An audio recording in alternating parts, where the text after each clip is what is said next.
Prepping by the numbers. 5 grid down essentials. Hey everybody, this is Michael with Asymmetrical Preparedness. Talking about grid down. What would cause a grid down? EMP, which is electromagnetic pulse, from either caused by a high altitude nuclear detonation or a CME, coronal mass ejection, a big solar flare. I don't know if you've ever heard of the Carrington event.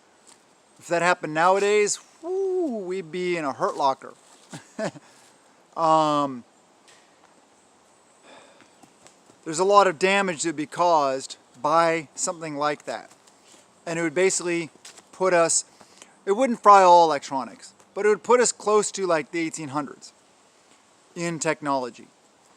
So, thinking about that, we need to prepare ourselves for that eventuality, if that is something to happen. And there's 2 trains of thought to approach that subject.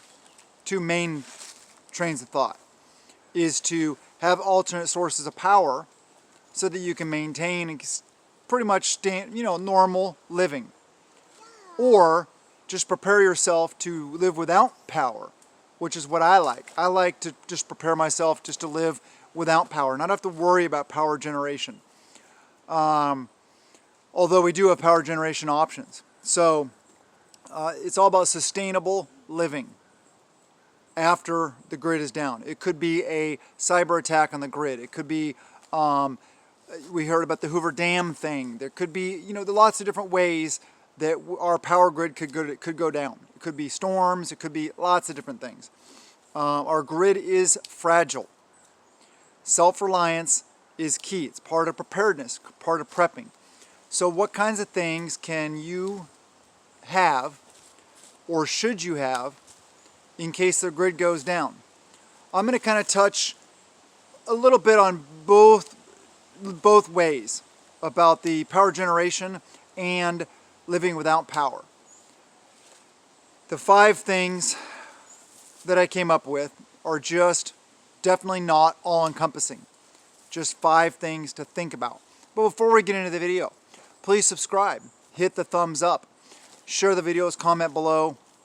Please help out any way you can with, the things so we can reach more people and empower more people and get more people into preparedness so there's less threats coming for you and coming for me when things go south. First off, let's get into number 1. And these aren't in any order. Number 1, generator. That's just the simple time-tested way to provide power. But there are limiting factors. Obviously, you need fuel for the generator. A good dual fuel generator is good, one that works off gasoline and propane.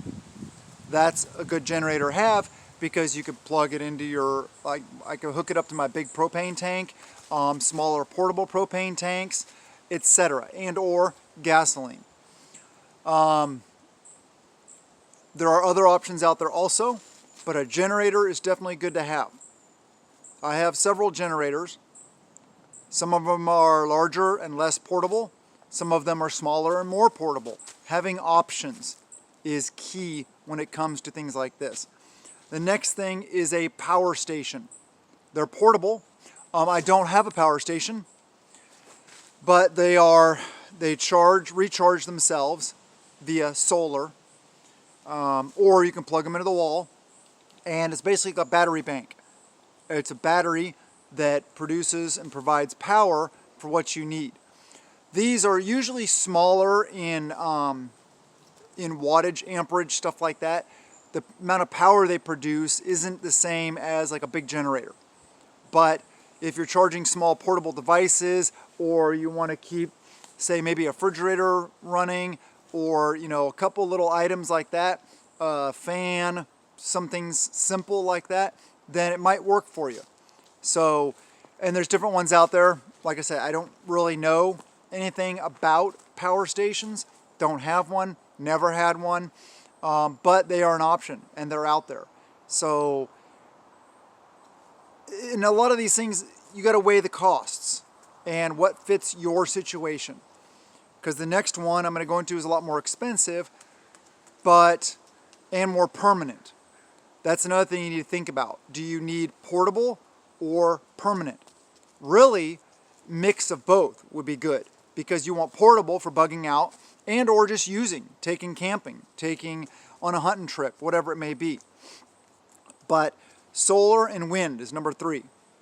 Solar power, solar panels, or a wind turbine generator.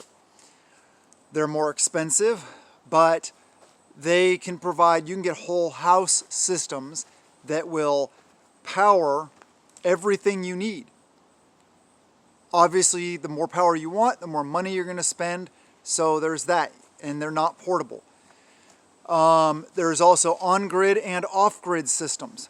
I would not recommend on-grid, because what that does is, if it's grid tied, it produces power for you when the grid goes down.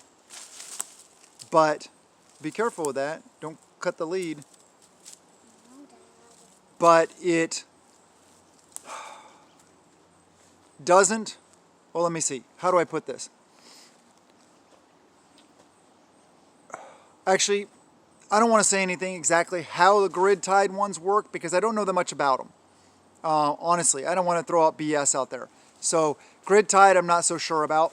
I know that it does. If you produce excess power, it'll backfeed and they'll pay you for it, which is, they won't pay you much for it. It's not worth it. Off grid, I feel, is way better, because when the grid goes down, you can plug it in and have power. I don't like being grid tied at all anyway. If you're going to be off grid, just be off grid. I just don't see the point in having a system like this, putting all this money into it and having it grid tied. Anyway, number 4 is one of those ones that you can use off grid and not producing power. This is one of those things that I like to have to live, just to live my life, to be ready to live my life without power. What is it? Wood stove. We have a wood stove in our house. I love it. We have a wood stove at our cabin also, our primary bug out location. And yes, I love wood stoves. I love the heat, the way it just like heats like from your bones. It's awesome. Wood heat, if you've never felt it, you gotta feel it. It is awesome. And it's sustainable. You see around me, wood's all around me, right? That's firewood. I mean, all over the place. There's dead stuff. I could heat my house for a long time just picking up dead stuff around here, as well as having firewood stockpiled and the ability to cut down more trees if I need it. So that's a really good thing. You can heat your house with it. You can also cook on it. Yeah, so it is, to me, it's one of those vital things. I would never want to live in a house without a wood stove. I just wouldn't. There's so many capabilities of using it that it's one of those essentials for me. Next one, distractions by little ones. The last one, number 5, would be a solar fan, solar powered fan. Just a little solar. They make complete systems, setups for that. I've heard people use attic fans. There's different ways to do it. There's systems you can buy, or you can just get a little solar panel, put it up somewhere high, put it on the outside, run it down to a fan. Okay, inside for cooling, because cooling is important. It's summertime now, and it's one of those things that'd be really good to have, off-grid cooling. Off-grid cooling is much more difficult than off-grid warming. Warming is much easier to do, right? Okay, so with that fan, you can make a swamp cooler, or you can just use it for the airflow and the cooling effect of a fan. So these are some things that it's not all encompassing, like I said. And I didn't really delve into the things that you can use to live your life without power, without the system. Maybe I'll do another video on that one, more specific in that direction. These are just 5 possibly essential items for grid down that will help you maintain your living and or power what you need. It will be a generator, a power station, solar or wind setup, wood stove, and a solar fan. There's a lot more to it, right? I mean, there's a lot more I could go into, but that's the list for this video. And I hope you guys are enjoying this prepping by the numbers video series.